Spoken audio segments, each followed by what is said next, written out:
Well, I'm at the Cattlemen's, the Cattle Industry Conference in sunny Tampa, Florida, and talking with Mark Frasier, who's a beef producer from Colorado, Frasier Farms, out on the Eastern Plains in Colorado, and he's also serving as the president of the Colorado Livestock Association.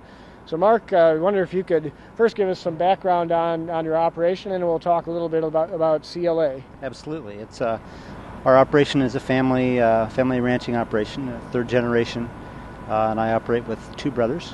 We run stocker cattle, cows and calves, and retain ownership through the feed yard. And that's been in the family for quite a while. I know I was out there several years ago, and it's a beautiful location out on the kind of the rolling plains. And tell us a bit about the kind of environment you work in there. It's a short grass prairie, John, as you know, and it's so it's primarily buffalo and blue grama grass.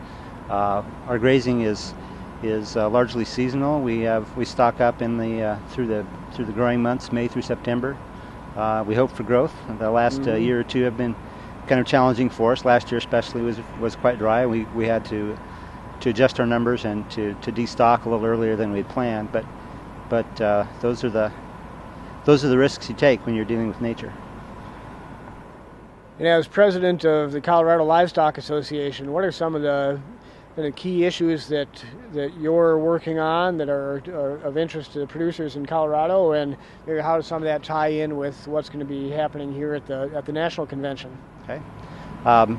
So honestly, John, a lot of our issues it seems like they're perennial because of where we are and what we do. But some of the key ones that are on our plate this year, one of course is water, short-term, long-term. And the short-term, there are concerns. Everyone's watching the snowpack in the mountains, wondering what kind of stream flow and reservoir levels we're going to have this year and how that will impact irrigated agriculture and then obviously the livestock business in Colorado. And then those of us that are not reliant upon surface irrigation certainly also have our eyes on the skies, just kind of wondering if spring will be generous to us and what sort of grazing opportunities we'll have this year. In longer term, Colorado is really on the edge of discussion, if you will. What is where's water to be applied? What is that resource going to support going forward? And is it going to be the urban community? Is it going to be agriculture? Some blend of the two. And so there are some real hard questions to be answered. And our organization is keenly interested in how that debate takes place, and we want to be a part of that.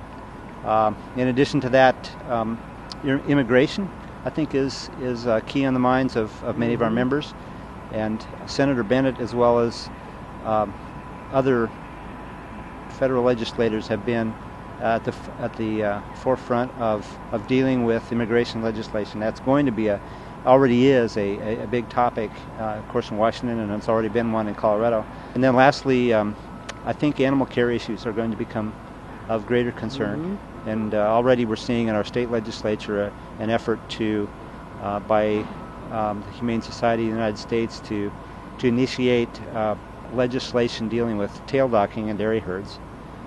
And that's something we're following very closely, and it's something we think has a consequence not only for that issue, but other animal care and handling issues down the road. So we want to be a part, we want to be at the table and be part of that discussion.